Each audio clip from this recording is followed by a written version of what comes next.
Boa noite. Vamos iniciar o culto ao Senhor. Vamos ficar em pé, vamos orar. Agradecer a Ele pela semana que passou. Essa semana que possa ser abençoada igualmente.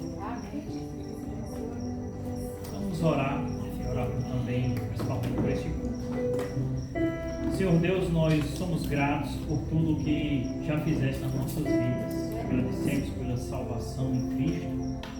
E agradecemos pela semana que passou. Pedimos por esta que está entrando, que o Senhor possa abençoar e possa ser uma semana igualmente como foi a que passou. E que possamos, deste culto, Senhor, adorarmos ao Senhor e que os nossos corações possam estar abertos para receber a Tua palavra. Que o Senhor possa nos dar entendimento, não somente conhecimento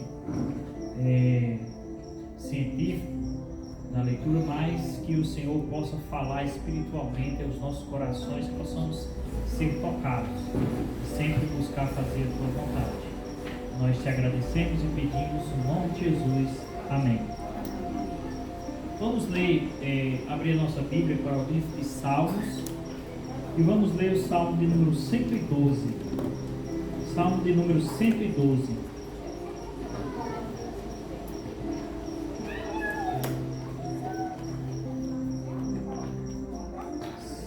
Salmo de número 112. Diz assim: Aleluia! Bem-aventurado o homem que teme ao Senhor e se compraz nos seus mandamentos. A sua descendência será poderosa na terra, será abençoada a geração dos justos. Na sua casa há prosperidade e riqueza, e a sua justiça permanece para sempre. Ao justo nasce luz nas trevas. Ele é benigno, misericordioso e justo. Ditoso o homem que se compadece e presta. Ele defenderá a sua causa em juízo. Não será jamais abalado, será tímido em misericórdia eterna.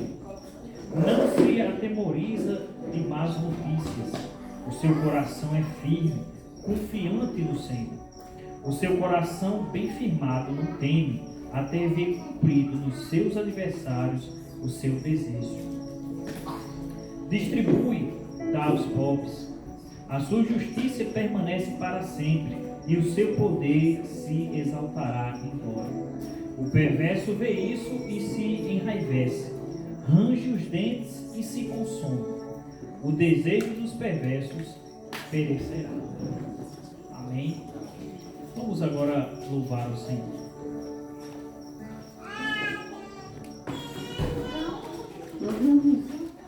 Você tem a sua listinha, pega a sua listinha,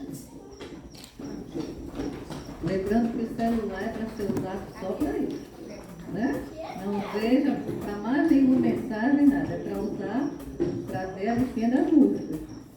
Não pense que você vai ficar usando o celular para outra coisa, não. Isso é um recurso que a gente está usando só no momento do louvor, né? Graças a Deus por ele. Mas use hoje só para ele. Quer cantar?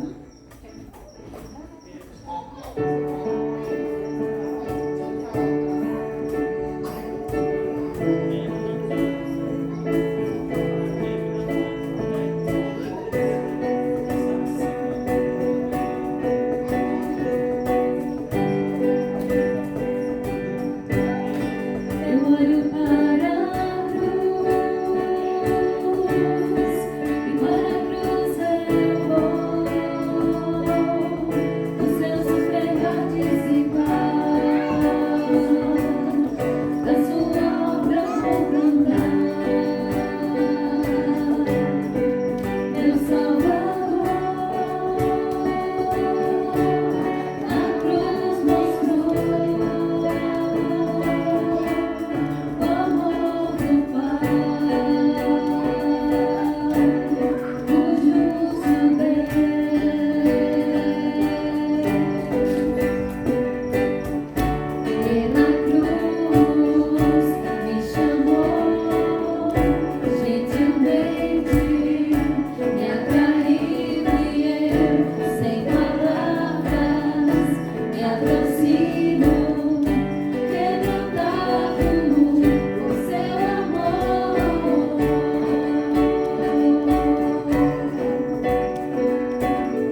Aqueles que puderem, vamos ficar de pé, vamos dar uma remexida.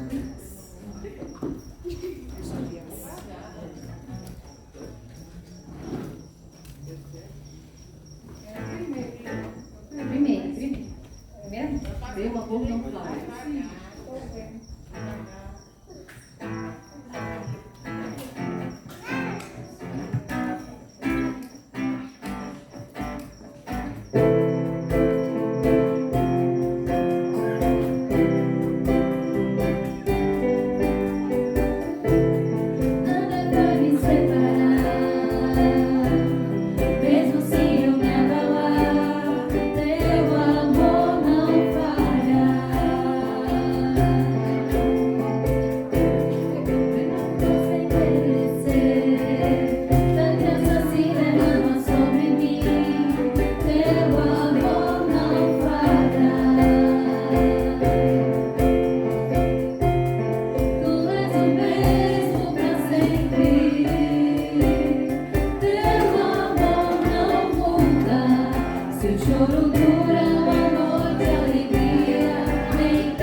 Vamos ler mais um salmo, salmo de número 118. Salmo de número 118.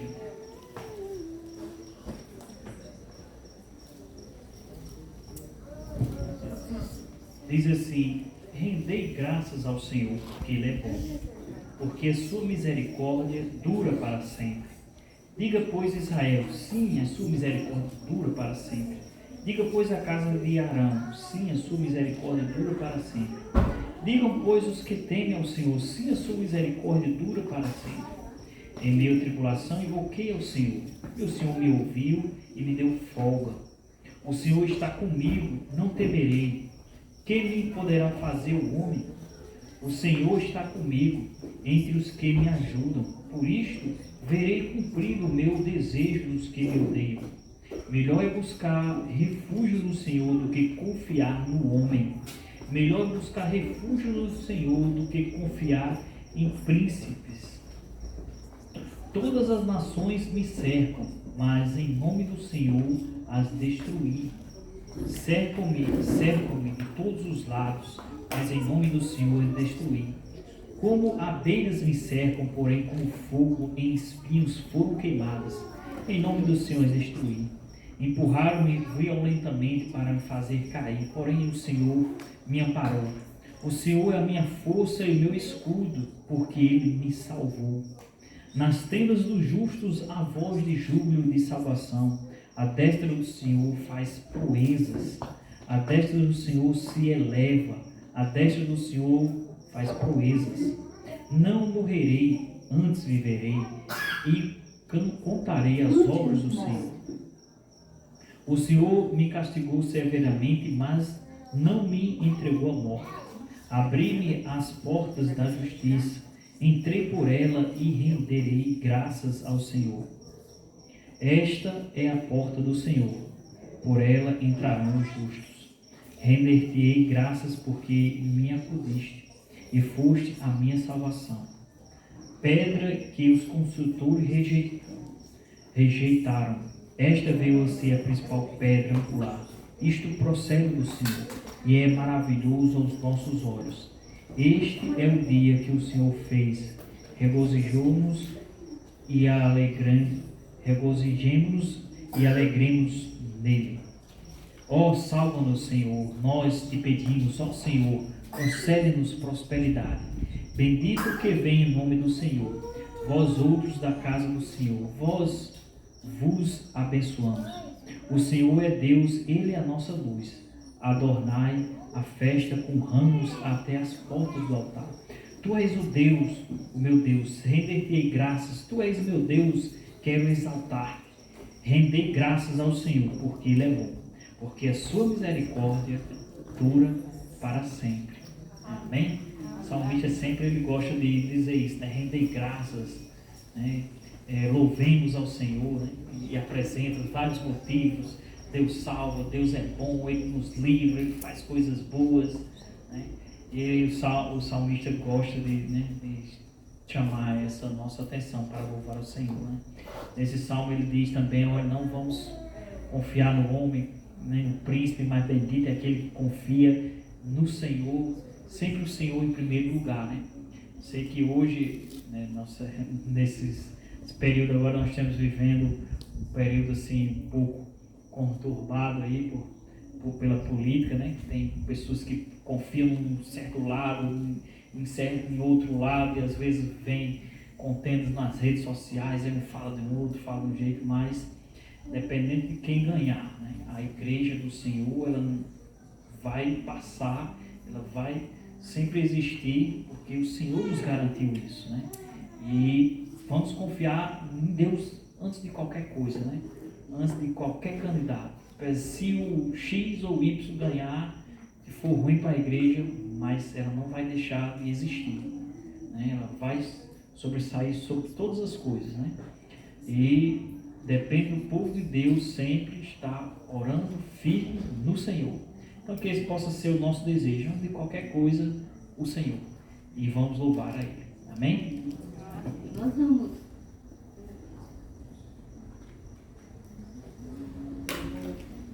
só antes da gente cantar algumas músicas, nos cultos de oração, nós temos orado pelo missionário Ronaldo, e ele está enfrentando alguns problemas lá não é ele que está enfrentando, a região, né? Onde ele, missionário, está enfrentando agora uma grande dificuldade.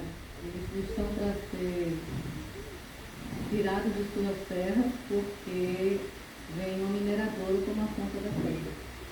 E essa mineradora vem trazendo aparentemente muito progresso. Mas aquele progresso que vai deixar uma terra improdutiva não é progresso. Pelo menos na minha cabeça não é progresso. Se você vai usar uma terra e depois essa terra fica improdutiva, você acabou com a terra, né? E os moradores da região estão bem aflitos, né? São mais de 150 famílias que terão que sair do lugar da sua terra. E ele pede oração, que o Senhor tenha misericórdia. É um momento da igreja ajudá-los também em oração, né? Que Deus tenha misericórdia e que realmente só seja feito esse trabalho se o Senhor permitir. Se o Senhor permitir, o Senhor sabe o porquê. A gente não sabe, mas o Senhor sabe. Então eu queria pedir aos irmãos que a gente tirasse um momento agora de orar, né? O Ronaldo e Josiane são missionários lá em Oiticica. E a gente possa orar por eles, que o Senhor tenha misericórdia dessa situação, né, que eles estão passando nesse momento. E a outra oração seria pelo missionário Milton Nereida. Eles estão voltando para a tribo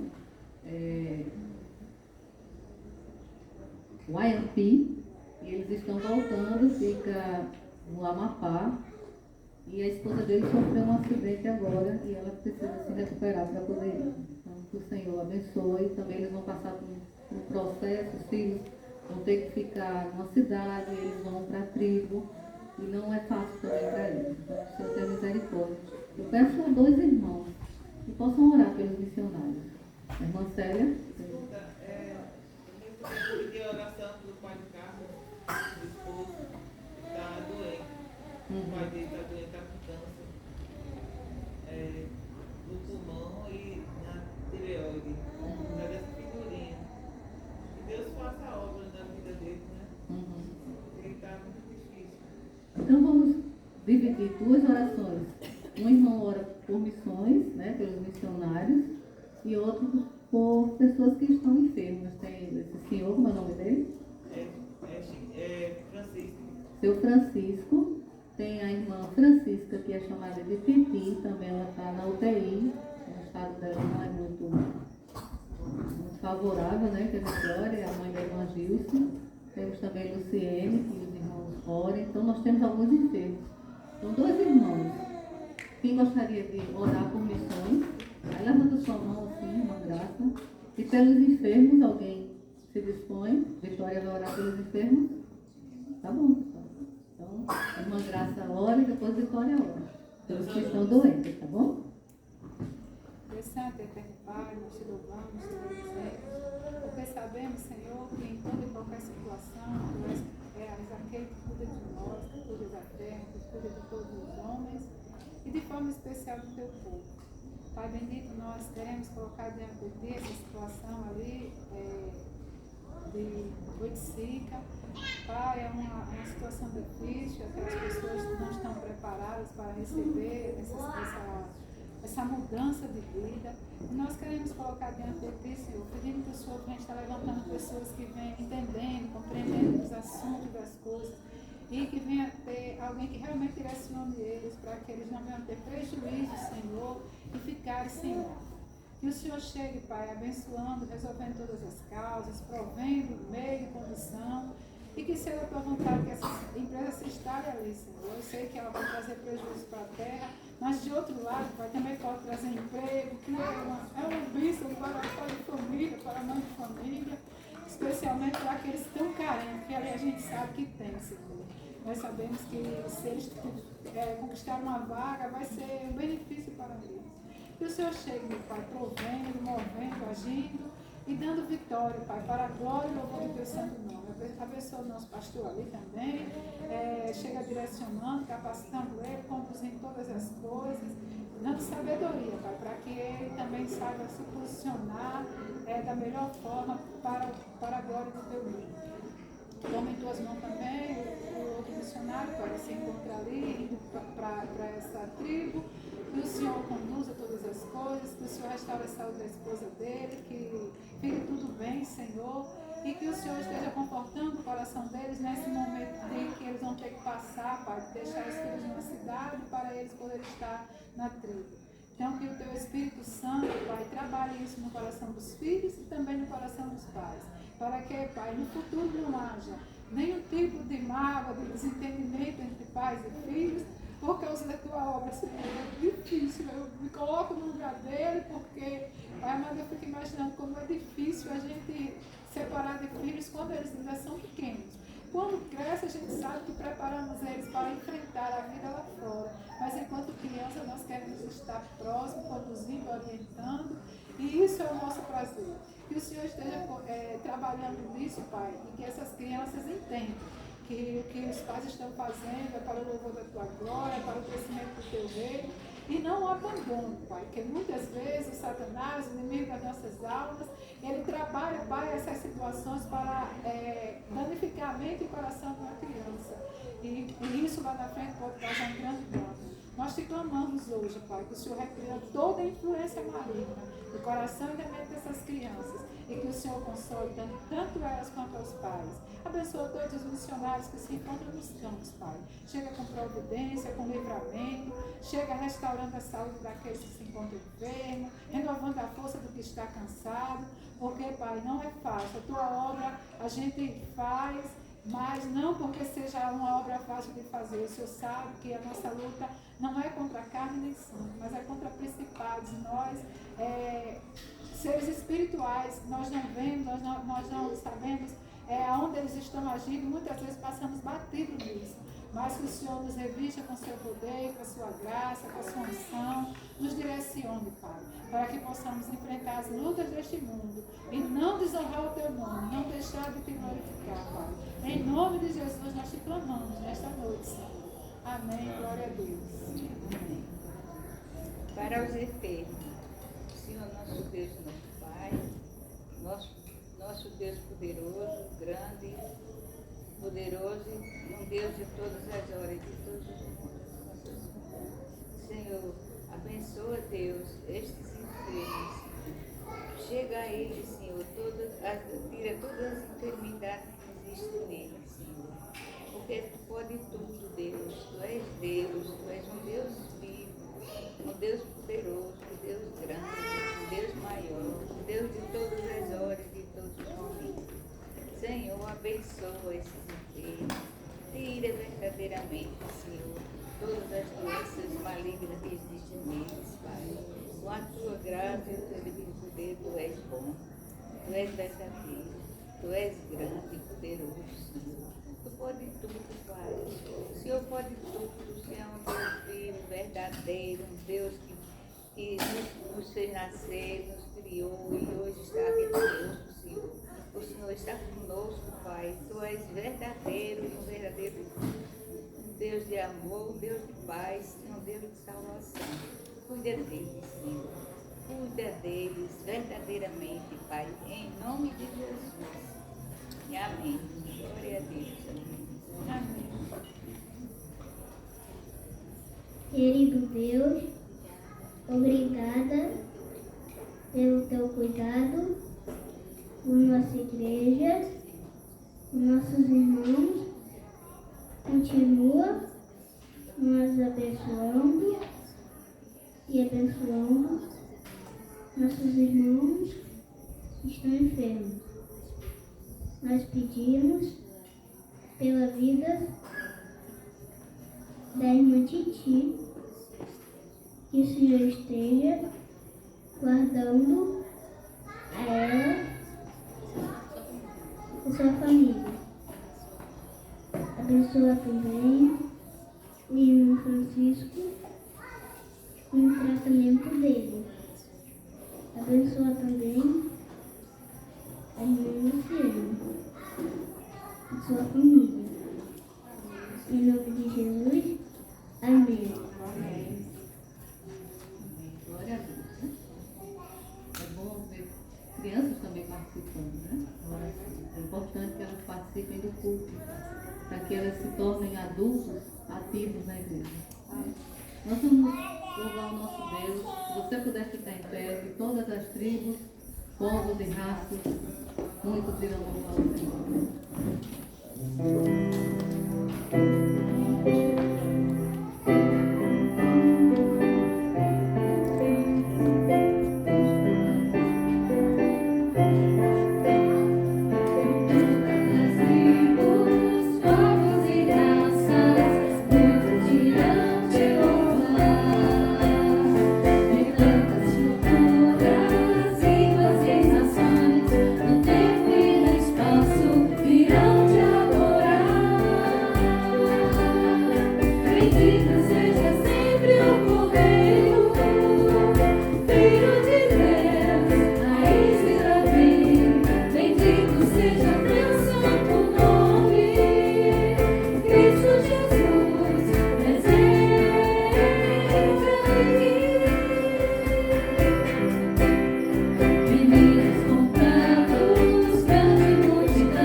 Cantar um louvor, eu não sei se Larissa colocou no grupo. Ela acabou de sumir.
em tuas mãos.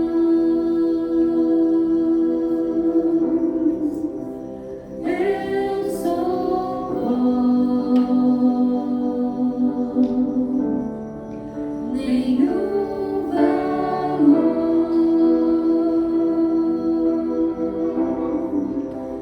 barro sou.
Chamar as crianças, elas vêm para aqui para a gente orar.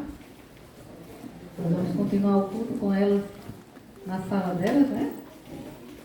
Vamos ficar aqui para não ficar atrás do culto.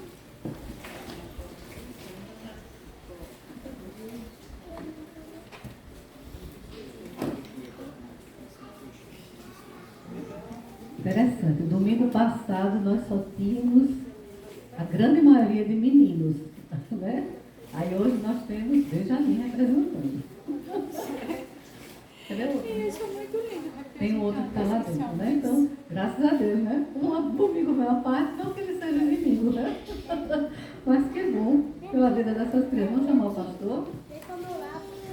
E vamos orar por essas crianças, que o Senhor esteja... Nós vamos orar agora, tá certo? Aqui na frente.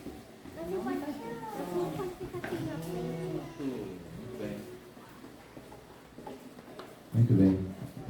Graças a Deus aí por estas crianças. Senhor, nosso Deus, nós agradecemos o privilégio de termos estas crianças aqui e nós agradecemos por aqueles irmãos e irmãs que têm contribuído para trazer instruções para elas.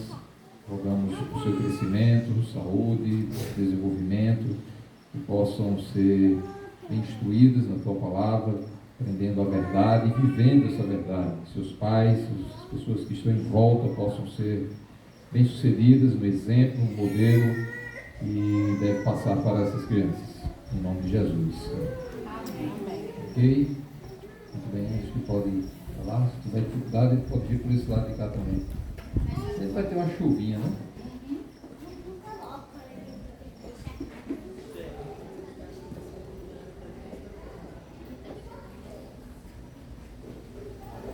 Se puder, para servir de referência ao nossa reflexão de hoje, está no livro de Marcos, Evangelho segundo o relato de Marcos. Estamos avançando aqui no livro, nós chegamos no capítulo 7, estamos no capítulo 7, lembrei aqui do irmão Manuel, que ele sabe a quantidade de capítulos que tem. Marcos capítulo 7, a partir do versículo 24.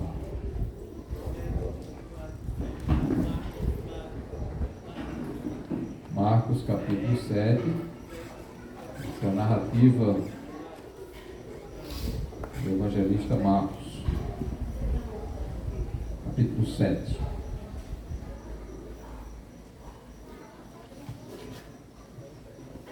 E aí acho que se ele tivesse aqui, ele ia falar, mesmo que alguns talvez não compreendessem bem a mensagem dele, mas ele ia dizer um número, quando falasse do livro de Marcos. Vocês acham que ele ia dizer que número aqui?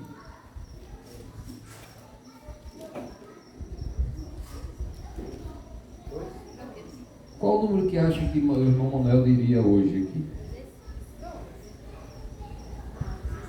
Eu acho que ele ia dizer 16. Ele sabe a quantidade de capítulos por livro, ele fica repetindo isso o tempo todo. Olha, eu sei. Né? Ele faz questão de dizer que ele lembra, e realmente ele fica falando 150. Quem é 150? Lembra o quê? Os Salmos, ele fica falando isso, sabe? É bem interessante. Muito bem. Nós vamos rapidamente aqui para o nosso grupo, né? Tem algumas pessoas que vão ver talvez depois, que vai estar sendo filmado aqui. E acho que essas pessoas vão entender, se acompanharam aí os outros vídeos, né? Então eu preciso interagir um pouco com vocês aqui. O nosso contexto, aqui no capítulo 7, vamos logo ler aqui o versículo 24, né, para servir aí de referência, o primeiro versículo. Levantando-se, partiu dali para as terras de Tiro e Sidom. Tendo entrado numa casa, queria que ninguém o soubesse. No entanto, não pôde ocultar-se. Esse é o versículo 24.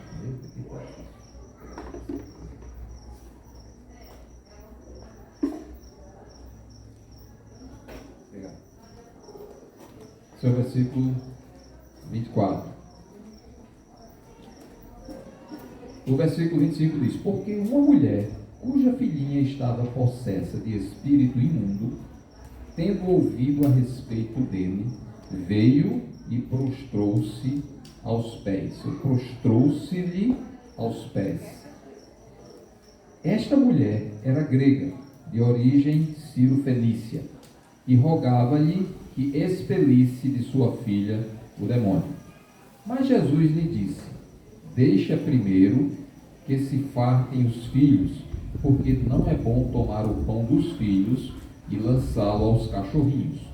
Ela, porém, lhe respondeu: sim, Senhor, mas os cachorrinhos debaixo da mesa comem das migalhas das crianças. Então lhe disse: por causa desta palavra podes ir, o demônio já saiu de tua filha. Voltando ela para casa, achou a menina sobre a cama, pois o demônio a deixara. Isso aí foi o relato segundo o livro de Marcos. Essa mesma história, o evangelista Mateus também apresenta na sua narrativa.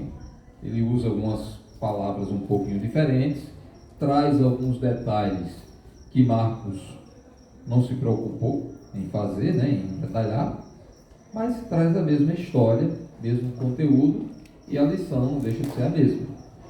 Mateus foi testemunha disso, que Mateus era um dos discípulos de Jesus. Marcos teve esse aprendizado, essa pesquisa por meio de Pedro, por meio de Paulo, de tudo mais, do contato ali com alguns apóstolos, e tudo isso serviu para montar toda essa narrativa de Marcos aí, que ele quis contar particularmente para os romanos. Essa é uma versão do Evangelho, a versão dele, contada para os romanos. Então ele chama a atenção de algumas coisas que talvez Mateus não toca. Por outro lado, Mateus, que escreve para um povo mais judeu, se ateve a algumas coisas que Marcos não se importou, que não interessava muito aos gentios. Mas o Evangelho é um só. E logo depois, que aconteceu aqui antes disso, na verdade foi aquele momento em que Jesus é advertido, é criticado pelos fariseus.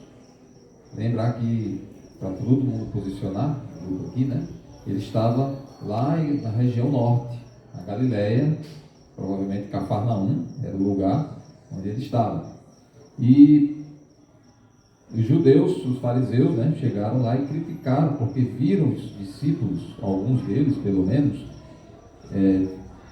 tomando a refeição sem ter feito a purificação cerimonial costumeira, que era lavar as mãos. Então, eles tinham esse costume em virtude das tradições que foram implementadas pelos judeus, pelos antepassados, pelos antigos. Não por Moisés, esse tipo de coisa a gente já explicou aqui várias vezes, mas pelos antepassados dos próprios judeus, foram implementados aí como uma espécie de tradição que deveria ser seguida até mesmo no mesmo nível ou superior ao nível da lei de Moisés. Então era uma coisa muito rigorosa, e Jesus foi criticado porque os discípulos estavam fazendo isso tomando refeição sem lavar as mãos previamente. Isso tem uma conotação cerimonial, lembre disso. Então, o contato com gentios, por exemplo, com estrangeiros, era uma coisa impura para eles. Eles tinham de se purificar cerimonialmente para se limpar daquele contato. Quando eles estivessem conversando com uma pessoa, que era um gentil, por exemplo, um estrangeiro, ele não tocava naquela pessoa. Mas só o fato de estar próximo dele, podia ser que a gente hoje conhece com mais detalhe, a história da Covid, teve a história das gotículas, de saliva que poderia levar em contato com outra pessoa, até contaminar a pessoa, Então eles tinham essa ideia já. Até as gotículas invisíveis que poderiam vir do estrangeiro, tocar nele sem ele nem ver, aquilo ali já era motivo para eles se purificar. Chegavam em casa, aspergiam água como uma forma de se purificar, porque ele teve contato com um estrangeiro, com um gentil, e isso era uma coisa imunda. Aí Jesus dá uma explicação, traz uma aula para eles e restaura né, de novo, o verdadeiro significado da lei e mostra para eles que essas coisas que as pessoas comem não tem nada a ver com contaminação delas, mas sim o que está no íntimo delas, no coração, todo tipo de mal, todo tipo de perversidade que se encontra no coração e que sai da pessoa, isso é que realmente deixa a pessoa contaminada, né? E isso é pecaminoso, etc. Então Jesus dá essa explicação. Então, depois de todo esse trabalho de ensinar os discípulos e de ensinar as pessoas que estavam ali em volta, aí tem esse versículo 24. Aí ele se levanta, partiu dali para as terras de Tiro e Sidom. Certo? Então ele sai daquele ambiente, ele já vê a pressão, aquela coisa da perseguição mais ferrenha contra ele chegando, e aí ele sai e vai em direção às terras de Tiro e Sidom. Ora, não é à toa que está escrito isso, lembre-se, tudo que está escrito são verdades que foram preservadas para nós aprendermos, mas nem tudo que aconteceu está escrito, naturalmente. João disse que existem muitas coisas que Jesus fez e disse que não teria como ser absorvido no livro. Não teria livro que coubesse tudo aquilo. Mas aquilo que está escrito é importante para nós. Então ele colocou essa expressão aí, particularmente Marcos está levando em conta isso, né? Ele disse, olha, ele foi para as terras de Tiro e Sidom. Ora, que terras são essas? Que terras são essas? Essas terras ficavam ao norte de Cafarnaum. Era um território, em alguns lugares, acho que fala até de Fenícia. Infelizmente, nós estamos sendo nosso projetor por enquanto, né? Daqui uns dias a gente vai ter de volta aqui, para trazer um mapinha para a gente compreender mais ou menos isso. Então você imagine o seguinte, imagine que a terra de Israel é representada aqui por esse cúpulo, né? É mais ou menos uma tira assim, né? De cima a baixo, norte e sul, desse jeito. Então, aqui ao norte estaria a região da Galileia, e Cafarnaum aqui, quase as margens aqui do Mar Mediterrâneo ou do Mar da Galileia, né? O Mar Mediterrâneo fica aqui, ó, lado esquerdo, para vocês aí é o lado esquerdo, né? Para o oeste aqui, né? Então, a Galileia está aqui, Cafarnaum está aqui, e a região da Fenícia é uma região que fica ao norte e virada aqui mais para o oeste, nas margens aqui do mar da Galileia não, o Mar Mediterrâneo, e era uma região que chamava Fenícia, era uma das províncias também de Roma, estavam sob o controle de Roma. Então era essa região da Fenícia que ficava aqui. E dentro dessa região se encontravam essas duas cidades conhecidas, Tiro, tudo à margem do Mar Mediterrâneo, e Sidom, mais ao norte, também à margem ali do Mar Mediterrâneo. Certo? São duas cidades. Essas regiões eram habitadas justamente por estrangeiros. Se a gente comparar com a geografia atual, essa região fica ali onde hoje está instalado o país chamado Líbano e Síria, né? Ficam naquela região ali.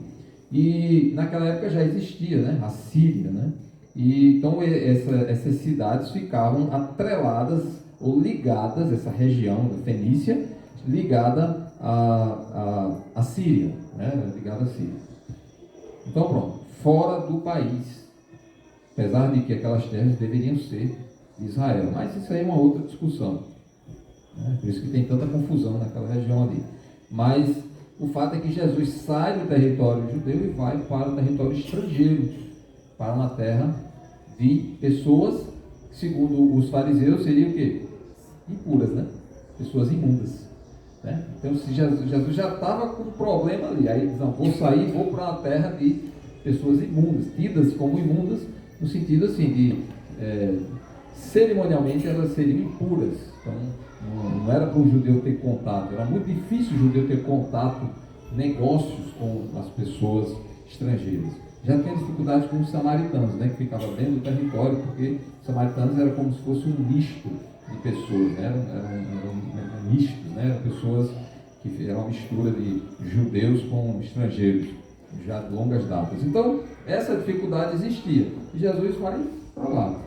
Pelo que a gente observa, né, o texto aqui de Marcos, ele diz que ele foi para uma casa, e a gente não sabe que casa é essa, quem era o dono, que negociação foi feita para poder instalar Jesus ali, para ficar um certo repouso, um certo descanso, um certo anonimato, na verdade, né? A ideia é essa aí, porque diz o texto que ele queria que ninguém soubesse que ele estava ali.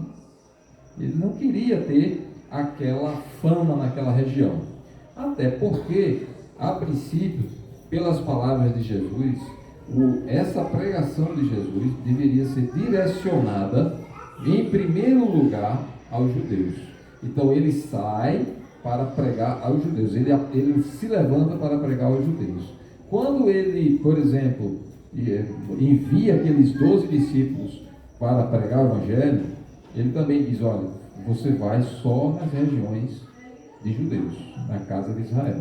Você vai buscar as ovelhas perdidas da casa de Israel. Era essa a missão dele.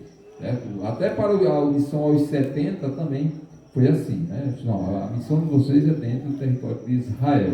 Era essa a ideia. E Jesus não estava ali a priori, né, com a intenção propriamente de ser um pregador do Evangelho no meio, fora do Israel.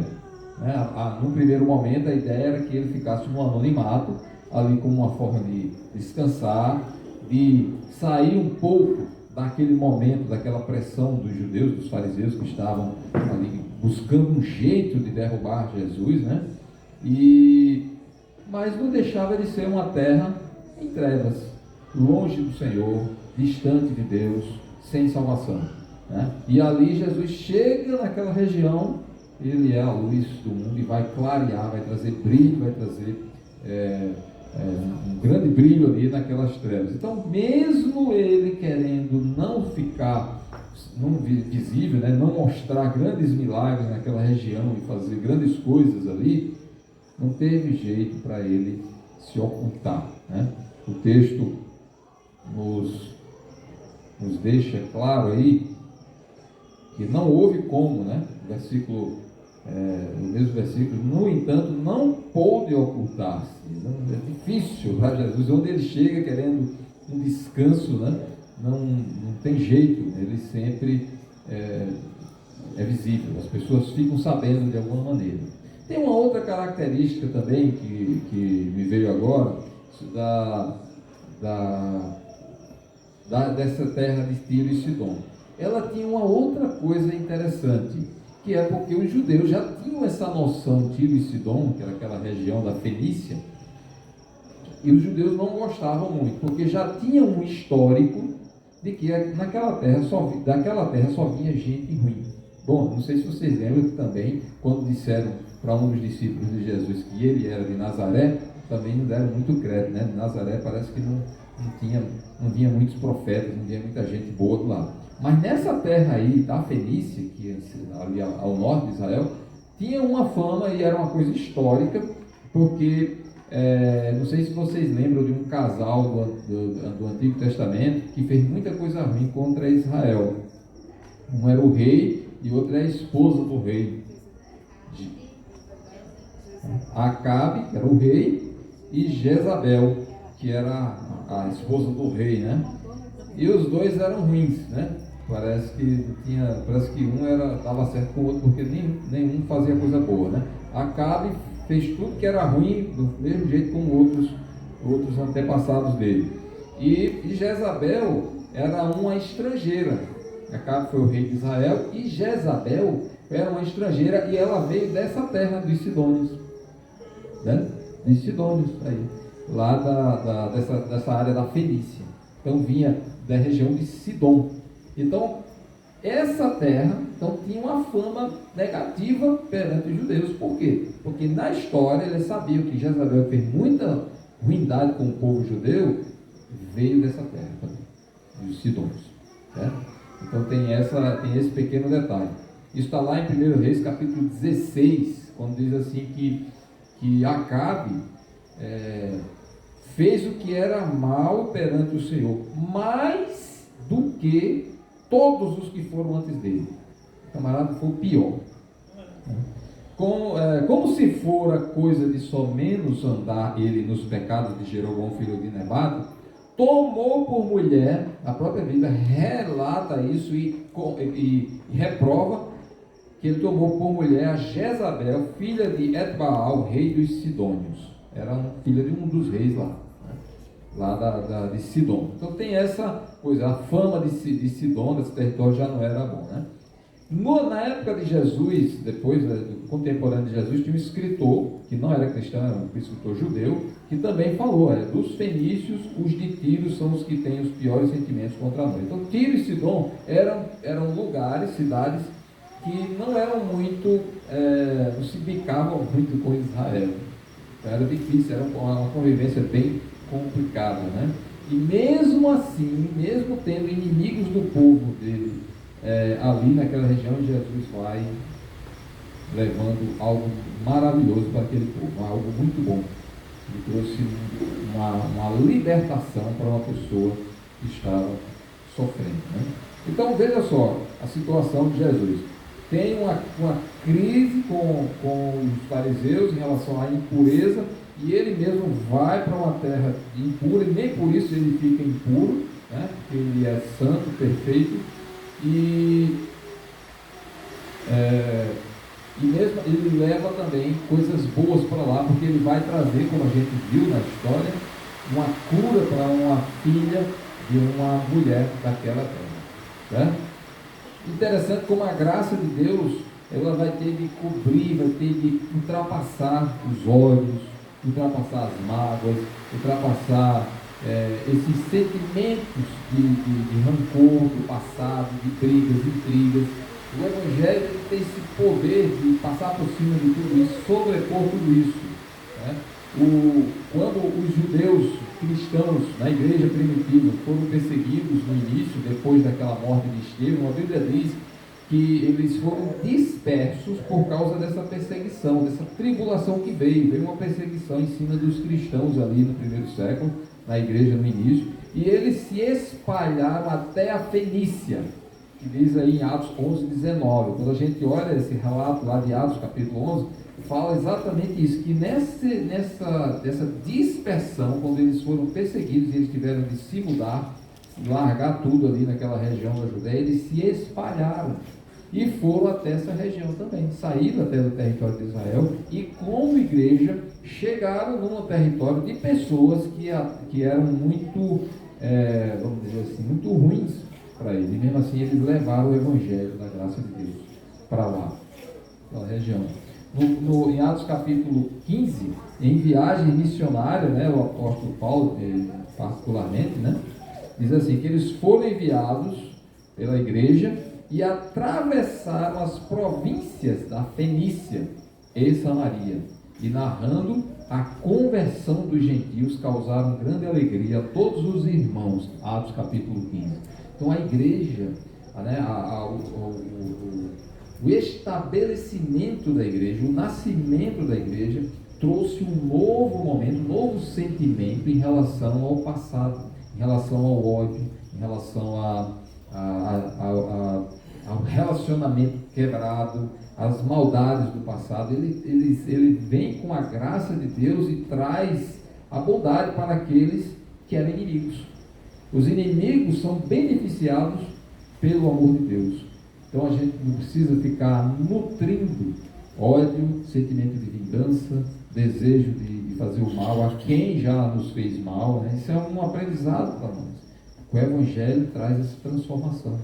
Ele muda o nosso sentimento, ele tem de trazer uma mudança no nosso sentimento, para a gente não ficar alimentando rancor, ódio, sentimento de vingança e coisas ruins, mesmo contra aqueles que mereceriam, segundo o nosso senso de justiça, né, mereceriam um castigo, porque foram muito maus. Mas mesmo assim a graça de Deus vai para eles. Eles muitos se converteram naquela região como Evangelho.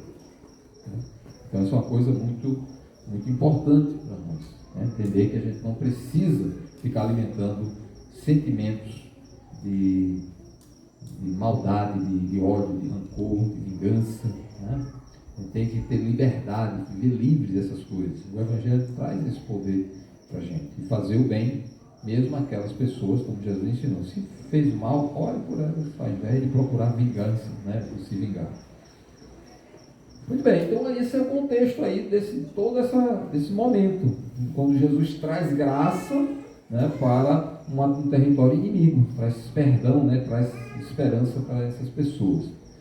E agora o texto continua, versículo 25, quando ele diz que teve uma mulher cuja filhinha estava possessa de espírito imundo. Esse é o relato de Marcos. Para Marcos, né, o judeu, quando ele olha, vai narrando alguma coisa relacionada ao demônio, ao espírito, né, ao espírito mau, aí ele chama de espírito imundo. Lembre-se que o contexto é de imundície, de cerimonial, uma cerimônia de purificação. Então ele coloca logo que é um espírito que está controlando aquela criança, e ele diz que é um espírito imundo, porque ele não tem nada de santo, nada de perfeição em relação a Deus. Pelo contrário, torna a pessoa imunda, né? E ele mesmo é imundo. Então é uma ideia interessante que Marcos traz quando leva essa expressão. No mesmo texto, na sequência, que essa mãe ouviu a respeito dele, veio e prostrou-se aos pés de Jesus. Esta mulher, segundo Marcos, aí era grega, de origem sírio-fenícia, olha só, e rogava-lhe que expelisse de sua filha o demônio. Parece que ela dizia para Jesus que aquela mulher, a filha dele, estava com demônio. Mas segundo Marcos, ele estava com um espírito imundo. Então, quando a gente encontra algumas expressões diferentes, mas que se referem ao mesmo ente, né? No caso, está falando de um espírito maligno aqui, pode ter essa expressão também, mas está se referindo à mesma coisa. Pode ser apenas uma visão da pessoa que escreve ou que narra aquele assunto. Para Marcos, era um espírito imundo, porque está associado a uma impureza, né? Um espírito impuro. Já para a mulher, ela não estava muito preocupada com essa história de impureza, se está impuro, se não está. A preocupação dela é que era um demônio aquilo lá, né? Era um espírito maligno que estava contra aquela questão.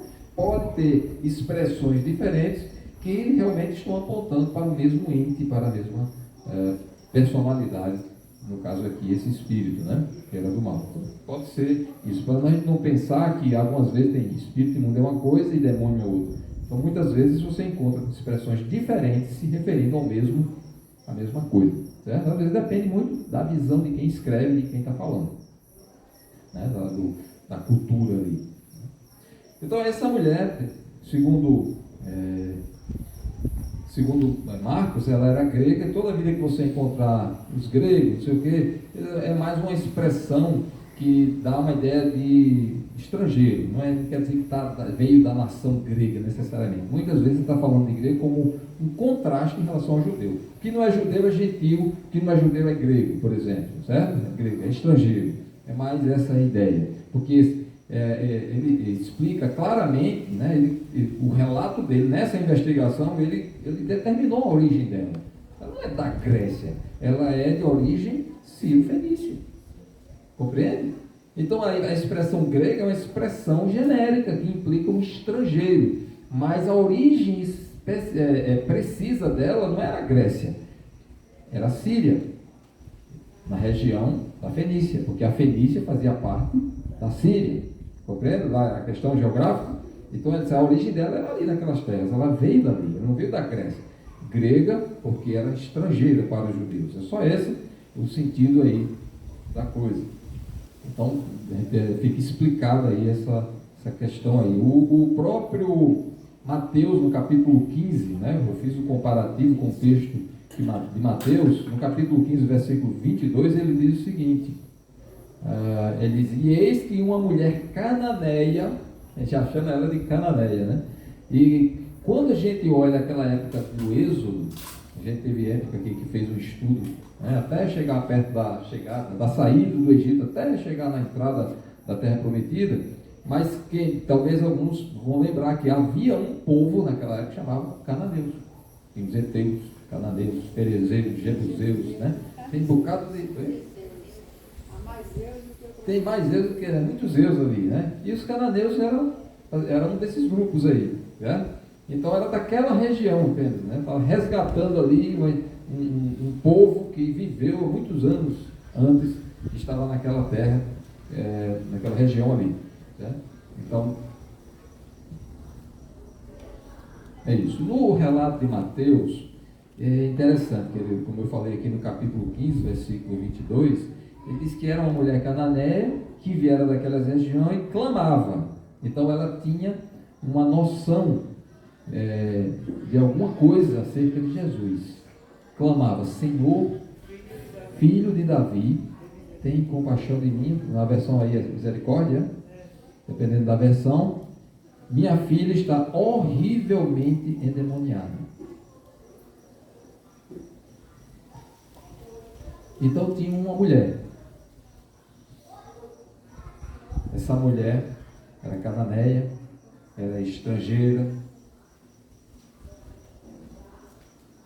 e ela estava aflita. A situação não era fácil, porque estava a filha dela horrivelmente endemoniada, segundo ela mesma fala. Agora me chama a atenção, num primeiro momento, que ela sabia quem era Jesus.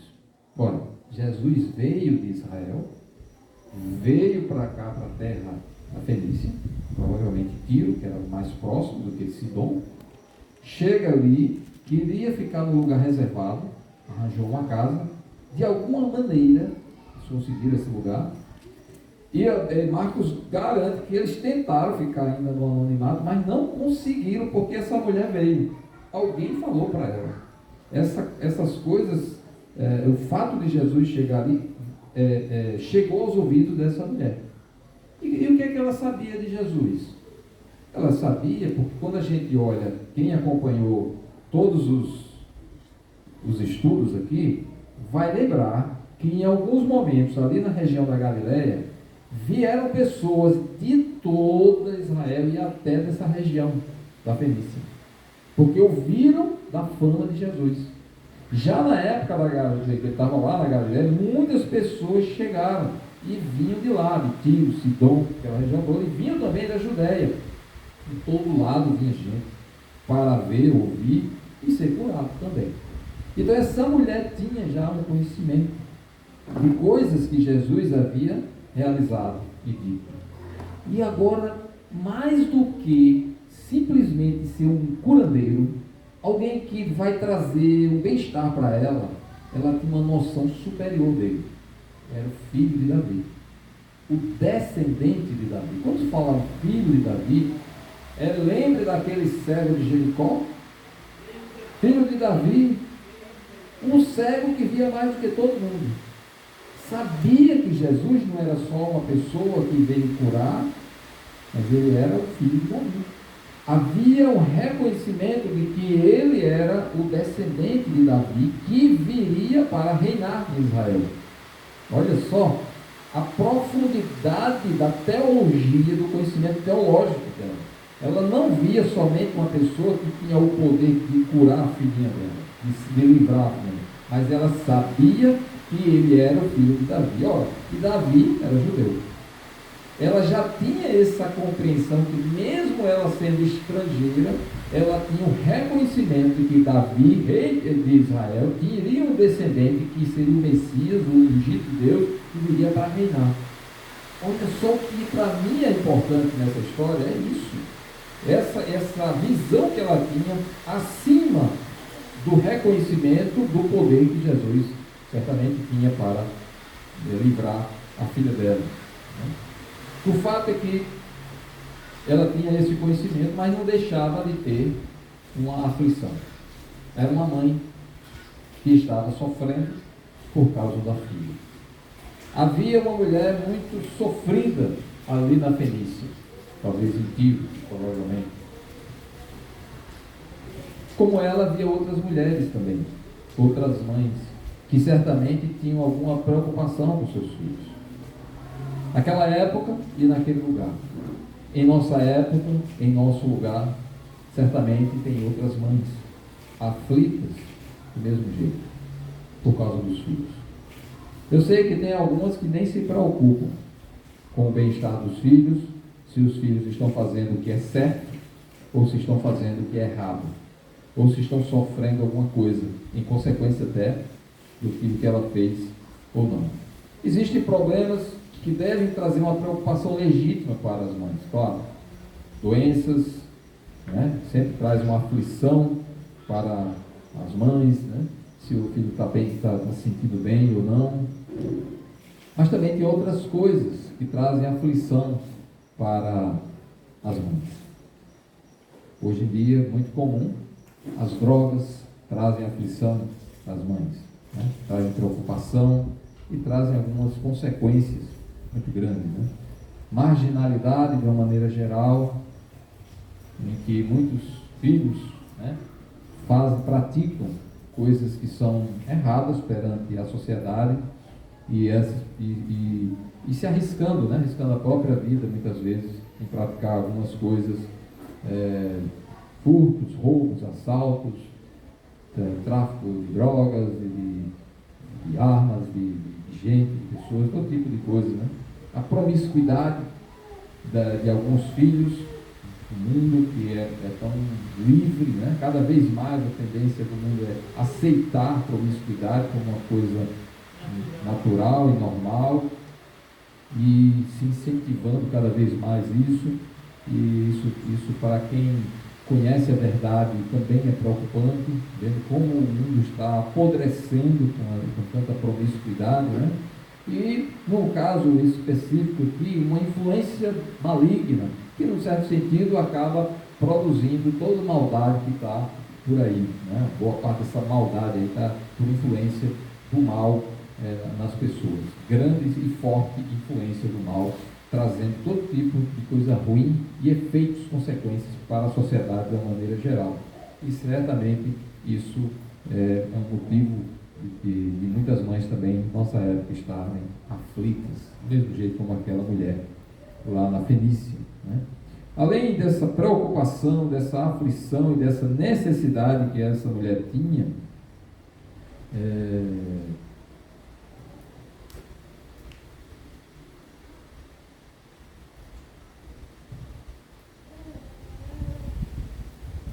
preciso entender que não só ela, apesar disso, né, apesar dela ter essa preocupação, mas não é só ela que necessita de ajuda, de salvação, de graça, mas toda a humanidade. Num certo sentido, todos deveriam estar aflitos, preocupados com a maldade que tem avançado, que tem crescido no mundo, nas suas vidas, no seu ambiente, em todo lugar, né? E precisando realmente de socorro que só pode vir da parte de Deus. E o texto diz que ela o adorou, segundo o relato de Mateus, capítulo 15, versículo 25, né?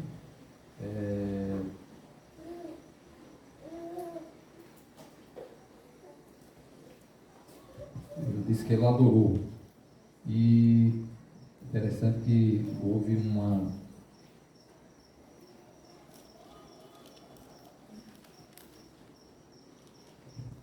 o versículo 24 também.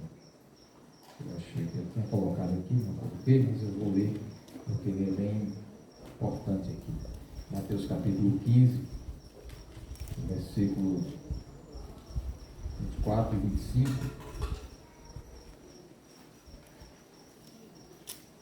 Diz assim: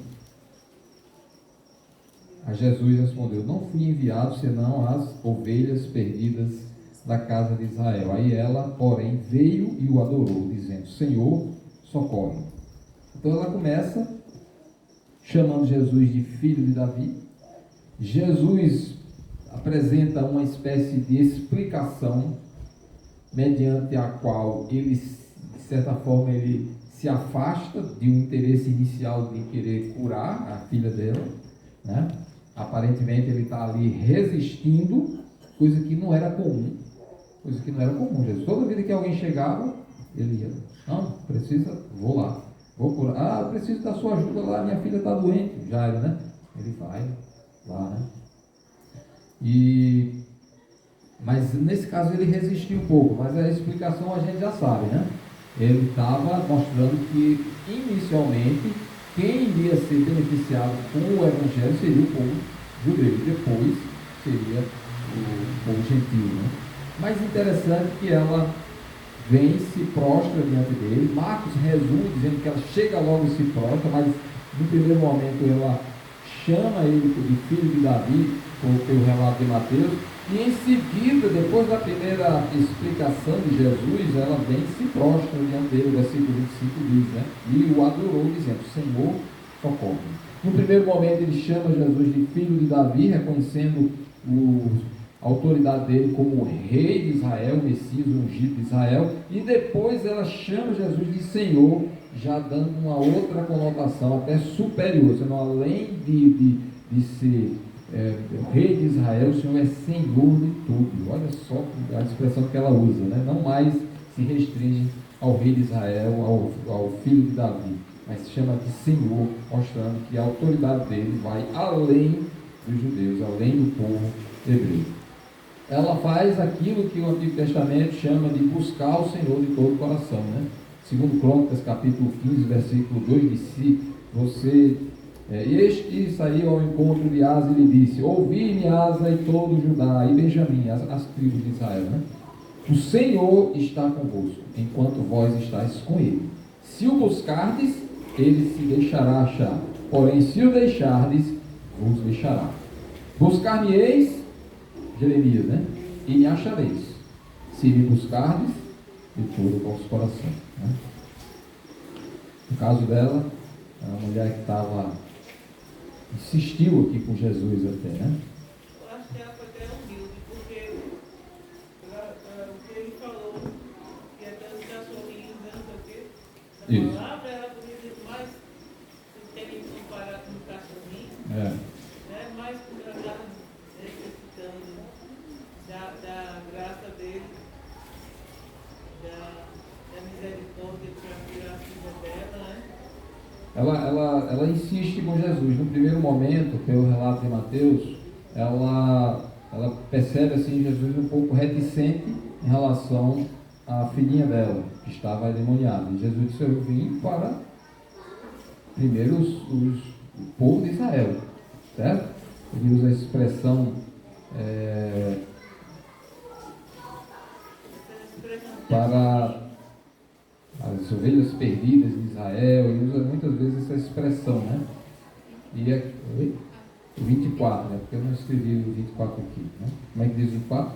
E ele respondendo disse: eu não fui criado, senão as ovelhas perdidas da casa de Israel. Essa expressão é bem comum quando ele comissiona aqueles 12, comissiona os 70, ele vá para as ovelhas perdidas de Israel. Então, no primeiro momento, a missão de Jesus seria exatamente essa aí. Essa mulher, olha a visão teológica dela, reconhecia Jesus como rei, que era o filho de Davi, que era o Messias.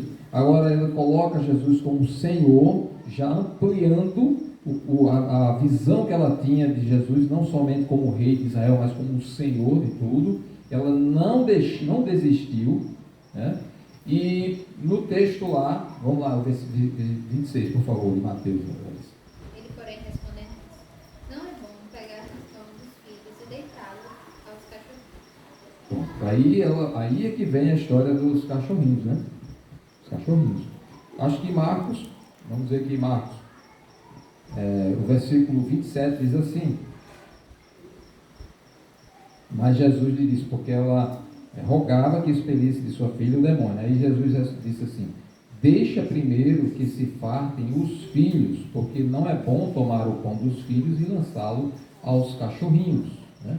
Então Jesus traz uma mensagem paralela, né? Porque havia um conceito, uma ideia dos judeus de atribuir aos gentios e muito mais aos sidônios, né, aos fenícios, né, como se eles fossem cães. Usa a expressão cães algumas vezes, né? Algumas vezes você encontra e diz: olha, lá fora, quando ele diz, os salvos vão ficar aqui, mas lá fora ficarão os cães, né? Então, muitas vezes você tem essa expressão dos cães, dando uma conotação bastante negativa, E tem muito a ver com o que a gente assiste hoje também, muitas vezes, né? Por exemplo, existem animais que são criados, no caso dos... Como é que chama a família dos cachorros? Como é que chama? Nome científico, né? Os caninos, né?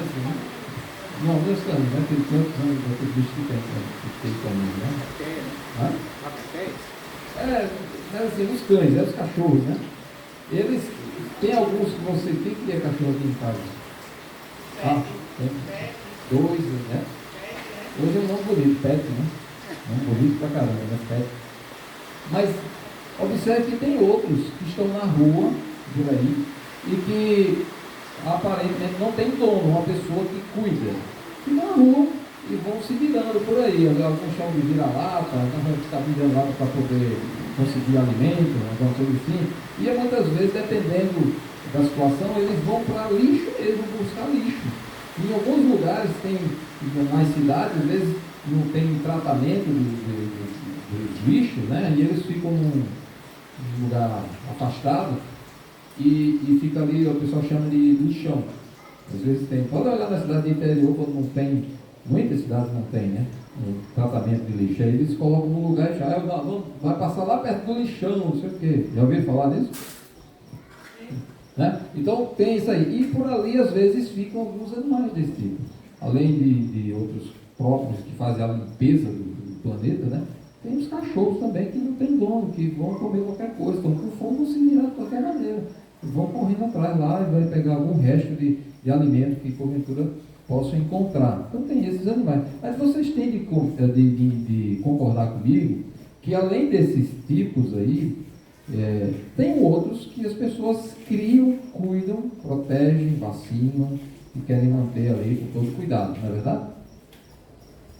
Então observe que Jesus aqui não usou a expressão comum associada a esse tipo de animal que fica na rua exposto e no lixo e comendo qualquer coisa e são, vamos dizer assim, são repugnantes, às vezes são sujos, né, doentes, e as pessoas chutam, querem ficar longe de distância desses bichos.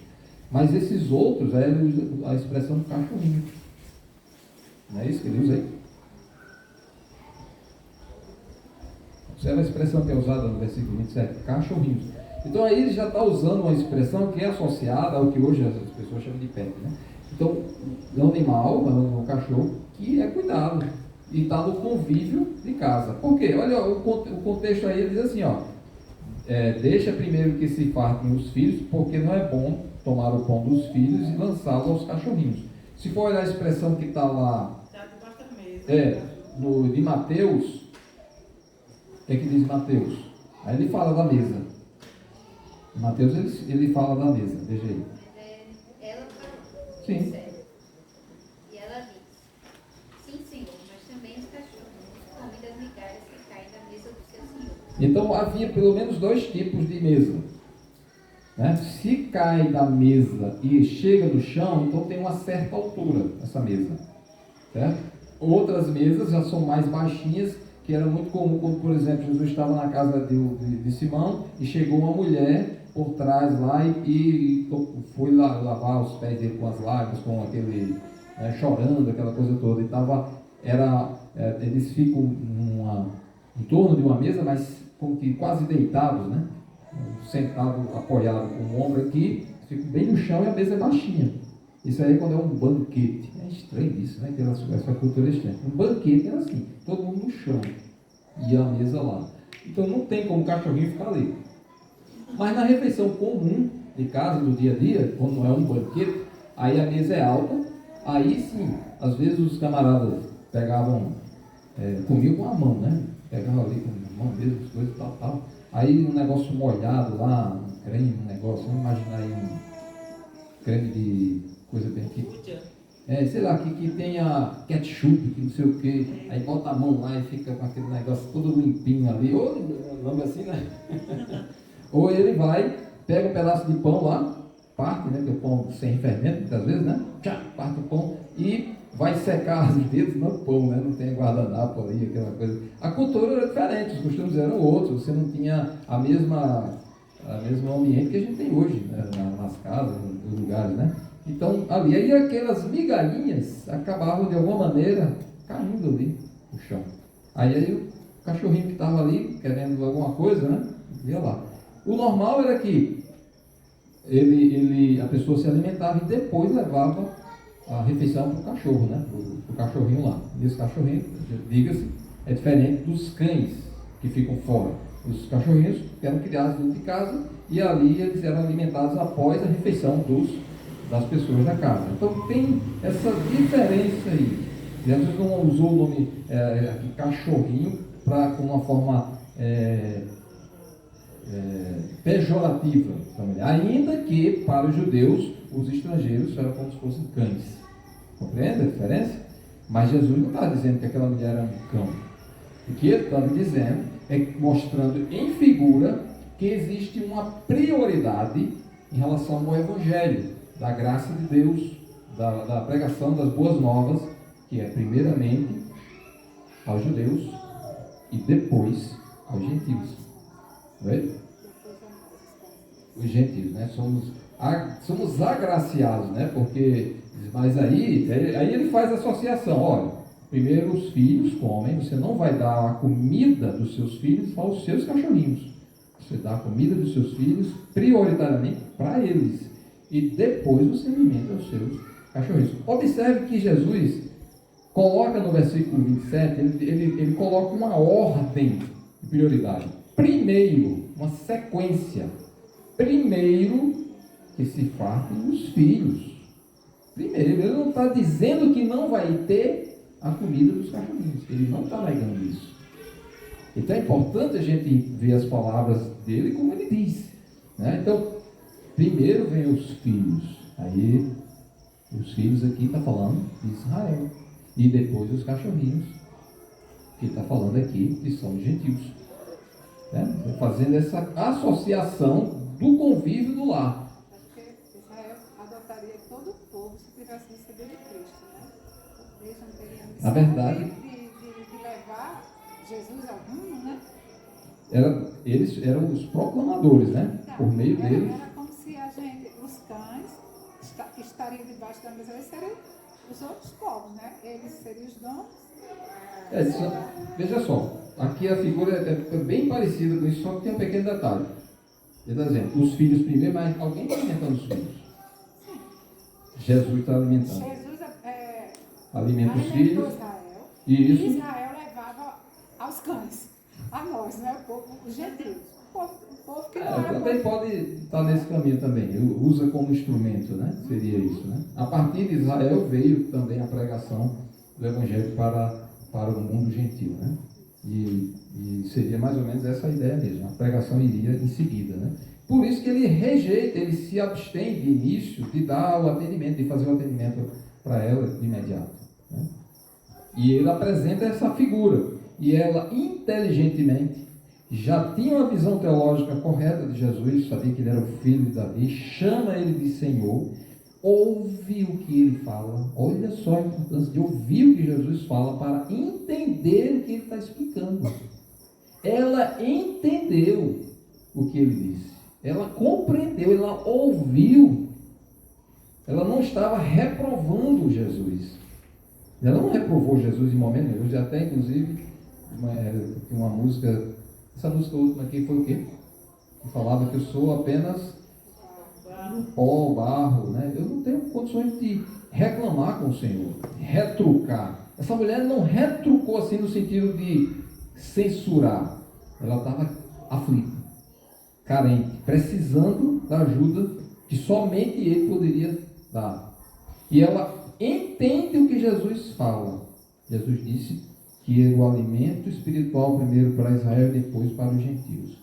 Aí ela entendeu isso, ela reconhece isso, ela admite, foi o que ela disse. Ela, porém, lhe respondeu: sim, Senhor, eu sei, o Senhor está certo, eu não vou criticar por isso, está corretíssimo. Eu sei eu entendo que o evangelho da graça de Deus vai ser pregado para os gentios, depois de pregado para Israel. Ela entendeu isso, compreendeu isso, que a prioridade, o momento era de Israel e não dos gentios. E ela se enquadrava como gentia, né? Como estrangeira. Mas uma coisa eu digo para o senhor: os cachorrinhos debaixo da mesa comem das migalhas das crianças. Caramba, que mulher esperta, né? Ela entendeu a palavra do Senhor e disse: eu não quero o alimento dos filhos, só quero as migalhas. Uma migalhinha, é isso. O que o Senhor faz para o povo de Israel, eu já estou vendo, eu já ouvi, eu já sei. O Senhor fez muita coisa, né? Muitos milagres, muita pregação, já explicou a missão, a salvação, e o povo todo sabe, a nação toda já tá sabendo. Falta mais, porque muitos rejeitaram, né? A nação está dizendo que a nação aceitou, está dizendo que a nação foi beneficiada, e muita coisa Jesus fez e disse para o povo: eu sei, Senhor, prioridade é lá, mas já que o Senhor está aqui, só me dê uma migalhinha, depois o Senhor vai alimentar completamente aí, mas eu quero agora só migalhinha, que eu estou desesperado aqui. Está notando a situação dessa mulher? E a visão correta que ela teve do Evangelho e da figura de Jesus, que estava ali, essa foi a visão que ela teve, corretíssima. E Jesus se admira com ela, né? E aí no versículo 29 ele diz: mas eu prefiro o de Mateus. Veja aí o texto de Mateus, Mateus capítulo 15, né? O texto de Mateus capítulo 15 para mim é mais detalhado em relação a isso, as palavras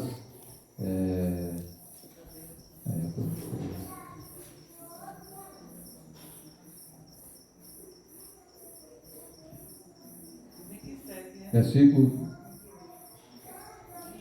28. Então lhe disse Jesus: ó mulher, grande é a tua fé, faça-se contigo como queres. E desde aquele momento sua filha ficou sã. Observe só que já a admiração de Jesus, algumas vezes Jesus ficou admirado, né? Se admirou da incredulidade das pessoas, né? Se admirou da fé de outras pessoas, né? Um outro exemplo que a gente vê está lá em relação ao centurião, capítulo 8 de Mateus, quando ele vai pedir ajuda. O centurião era um estrangeiro também, viu? Romano, era um comandante romano, e ele pediu ajuda a Jesus por causa de um rapaz que trabalhava com ele, um empregado dele lá. Ele diz: ele está muito mal, ele está muito doente, está sofrendo muito, né? E ele disse: tudo bem, eu vou lá curá-lo. Aí ele disse: não, Senhor, eu não sou digno de 500 em minha casa, eu não tenho essa dignidade que o Senhor chegue lá. Olha o que ele reconhecia de Jesus, da santidade, da natureza de Jesus, da origem dele, divina. Minha casa é impura, eu sou um gentil, né? Sou um gentil, o judeu já sabe que eu sou impuro, né? Tem práticas aí dos romanos que não condizem com a tua santidade. Eu não sou digno nem que o Senhor entre na minha casa, né? O reconhecimento dele. Mas mande só um comando, dê uma palavra só, e eu sei que o rapaz lá vai ser curado, né? E aí ele também se admira da fé daquele homem. Não era judeu. Então, às vezes que Jesus se admira da fé de alguém, é de fé de estrangeiro, normalmente, né? Desse homem aqui, do centurião, e dessa mulher fenícia. Se admirou da fé dela, de como ela tinha confiança de que aquele Senhor ali, aquele que estava na frente dela, era o Senhor que tinha todo o poder, e que poderia, num mínimo de coisa, num mínimo de poder que ele tinha, era suficiente, seria suficiente para curar a filhinha dela. O mínimo dele seria suficiente. Olha a visão que ela tinha correta de Jesus. E tudo isso pessoas estrangeiras, né?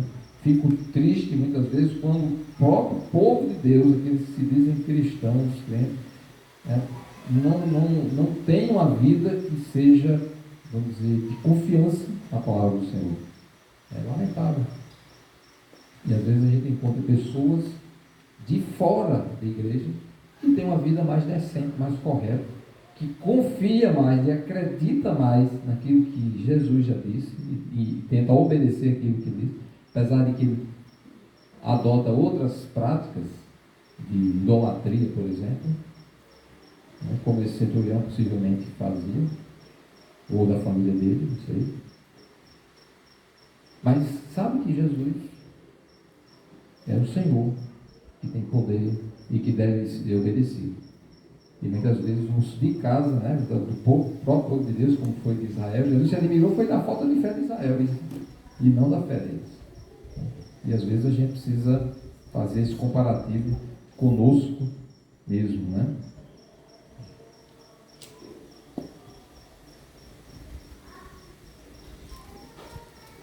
Essa mulher, apesar da dificuldade que teve no início, né, toda a dificuldade que ela teve, e enfrentou lá todo o problema, aí viu Jesus, soube de Jesus, foi atrás dele, né, e buscou, pediu ajuda. Jesus colocou uma certa resistência, até os discípulos mesmo, né, é como se Jesus tivesse virado as costas para ela, e ela continuou insistindo. Mateus dá esse detalhamento melhor. E aí os discípulos ficaram tão incomodados com ela, e disseram: Senhor, atende logo essa mulher, porque ela continua vindo atrás da gente ali com aquela perturbação. Olha só outro grupo de pessoas que estavam ali perto de Jesus, os discípulos, que ainda estavam aprendendo coisas acerca dele. Não entenderam direito. Ela compreendeu melhor a missão de Jesus do que os próprios discípulos, né? Ela compreendeu melhor. Então, atende ela lá, né? Então, e ela continua insistindo porque tinha a visão correta acerca de Jesus. Bom, outras coisas a gente pode ver aí, mas para encerrar por hoje, né? Essa mulher, apesar da resistência de Jesus, não desistiu e não saiu reclamando. Olha só, eu poderia dizer: eu vim atrás dele e não encontrei nada. Eu fui para a igreja, passei lá 3 meses e o meu problema, que ela foi atrás de resolver o problema, não foi resolvido. Meu problema foi resolvido. Eu faço isso, faço aquilo e Deus me abandonou. Eu não, sabe? Então tem muitas histórias parecidas, a diferença é que ela não saiu reclamando de Deus. Jesus foi claro para ela: para mim a prioridade é Israel. Foi claro para ela, ela entendeu perfeitamente isso, mas mesmo assim ela não saiu reclamando, não saiu xingando, não saiu blasfemando, continuou perseverando na sua fé, porque cria realmente em Jesus. É um exemplo para nós aprendermos, né? E, por fim, a rejeição do povo de Israel, foi uma oportunidade para ela. O fato de o povo de Israel ter rejeitado Jesus, de ter se negado a crer nele, de ter buscado afligir Jesus, de ter buscado perseguir Jesus, e ele ter saído do território de Israel, foi uma grande oportunidade. Não que Jesus rejeitou Israel, ele não rejeitou. Ele volta para lá, vai morrer pelos judeus, mas ele sai e vai para o povo gentil. Olha a oportunidade que dá quando há uma rejeição aqui e Jesus se aproxima dos gentios. Foi uma grande oportunidade para aquela mulher ser salva, né? A filha dela ser curada. Então, o fato de Israel ter rejeitado não quer dizer que Jesus rejeitou, mas significa que houve uma oportunidade para os gentios. Olha que coisa graciosa, né, da parte de Deus. Romanos capítulo 11, versículo 11. Pergunto, pois, porventura tropeçaram os judeus, né? Foi um tropeço, para que caíssem? De modo nenhum. Mas, pela sua transgressão, veio a salvação aos gentios. Romanos 11, 11, foi o apóstolo Paulo que disse. Às vezes a gente não sabe o que Deus está arrumando, aprontando, quando permite que determinadas situações que nós desejamos não se concretizem, que determinados pedidos nossos, que determinadas orações nossas, ou determinadas expectativas nossas não sejam atendidas, porque Ele tem um plano muito superior. Os meus pensamentos não são os seus pensamentos, os meus pensamentos são mais altos. Às vezes, uma coisa negativa aparentemente aqui pode implicar uma coisa muito positiva ali na frente, do outro lado. Então, a rejeição de Israel serviu de oportunidade para os gentios. Olha só, né? Então, não reclame quando a sua oração não é atendida no momento, do jeito como você quer. Pense que Deus está montando todo o cenário para fazer a sua obra grandiosa, que às vezes ele nem tem visão correta do que é, né? Mas que Ele certamente sabe tudo que está fazendo, tem um propósito em cada coisa, né? Que o Senhor nos ajude a compreender melhor e a visão que essa mulher Fenícia teve acerca de Jesus e aceitar que muitas vezes nós precisamos ser um pouco mais persistentes para podermos ser atendidos, né, em nossas orações. E não ficar reclamando fora de tempo, né? Não ficar reclamando à toa quando às vezes a coisa demora mais do que a gente espera. Ela foi persistente, continuou insistindo. Ela sabia quem Ele era, sabia que Ele era a quem ela deveria recorrer e persistiu até ter esse momento gracioso aí, esse momento de grande alegria. Agora fique imaginando como é que essa mulher se sentiu quando chegou em casa. Também foi à distância. Mesmo jeito como aquela situação do centurião. Pronto, rapaz, em Israel eu não vi uma fé como essa. Vá lá, seu rapaz já está curado. E estava. Quando ela chegou em casa, essa menina estava bem, na cama, tranquila, sem o alvoroço que havia quando ela estava sob o domínio do espírito mau. Imagine agora como é que essa mulher se sentiu. E a visão que ela tinha de Jesus, como deve ter melhorado, né? E mesmo aquela dificuldade inicial que ela sentiu pelos discípulos, pela rejeição de Jesus aparentemente, né? E ele disse, puxa, se eu tivesse desistido, hein? Se eu tivesse desistido, não teria visto essa maravilha que eu vi agora, né? E serviu de registro mais para frente, né? Os discípulos testemunharam tudo aquilo, certamente passaram aí. Mateus estava por perto, Marcos relatou isso também. Então, foi um testemunho muito importante para mostrar a importância de ser persistente na busca pelo Senhor. E mesmo a distância, né? A ideia da distância também traz uma lição para nós, um modelo aí de como as pessoas estão distantes. Quando o homem caiu, o homem ficou distante, Deus expulsou ele do Éden lá e acabou-se. Aquela comunhão diária ali com o Senhor, acabou, fica distante. A pureza, a santidade de Deus não admite qualquer contaminação do mal. O povo está distante. As pessoas que acham que estão pertinho de Deus, não, aí falam de Deus e falam, se Deus quiser, Deus, tenho fé em Deus, né? Aí tudo bem. As pessoas falam, mas Deus está distante, ainda que esteja perto. Não sei se vocês entendem. Está bem pertinho, Paulo diz, né? Ele é tão distante, mas as pessoas estão tateando, buscando todo tipo de coisa, achando que está achando Deus. Mas ele está pertinho, as pessoas não estão percebendo. Mas ao mesmo tempo, o pecado torna Deus distante. E precisa ter uma ação tão poderosa. A menina não pôde ir até Jesus para ser curada. O rapaz, o trabalhador lá do centurião, não pôde ir até Jesus. Não tem força, não tem a iniciativa, não teve mérito, não teve qualquer energia para chegar lá. Veio da parte de Jesus o comando para lá. Veio da parte de Deus para o homem. A salvação vem da parte de Deus até alcançar o homem. É dele que vem do alto, não vem do homem. Essa é a ideia de distância. É ele que encurta essa distância e vem e alcança o homem. Então tem esse aspecto aí de lição para nós também absorver, né? Que o Senhor nos ajude a compreender, ter uma visão correta acerca do Senhor Jesus, né? E sermos persistentes, não desistirmos fácil, né? Escolher os bons motivos para a gente orar e buscar o Senhor e não desistir, sermos perseverantes, né? O Senhor nos ajude. Senhor Deus, agradecemos por esta oportunidade que o Senhor tem nos dado de aqui estarmos e consultar, examinar a Tua Palavra, e obter nela as instruções, os ensinos para nossas vidas. Ajuda-nos, ó Deus, a compreender e a viver os ensinos do Senhor aqui.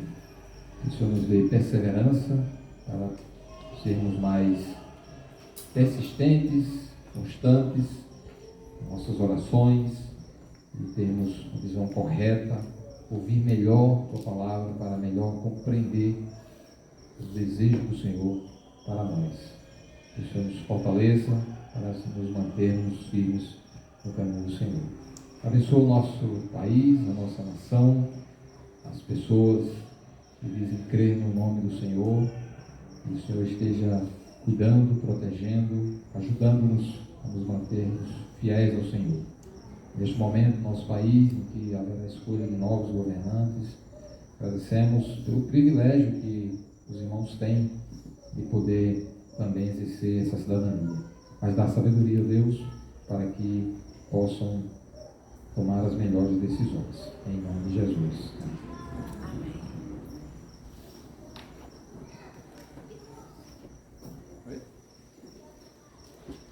Queria só lembrar, né, nossa programação normal, quartas e domingos, e lembrar que o penúltimo domingo, queria fazer aqui, depois do culto, uma reuniãozinha para cumprir o nosso estatuto de prestação de contas, certo? Logo após o culto a gente faz a nossa reunião dia 23, certo? Só para lembrar que os irmãos, dia 23 a gente faz, logo depois do culto, o relatório de prestação de contas aqui do trimestre, ok?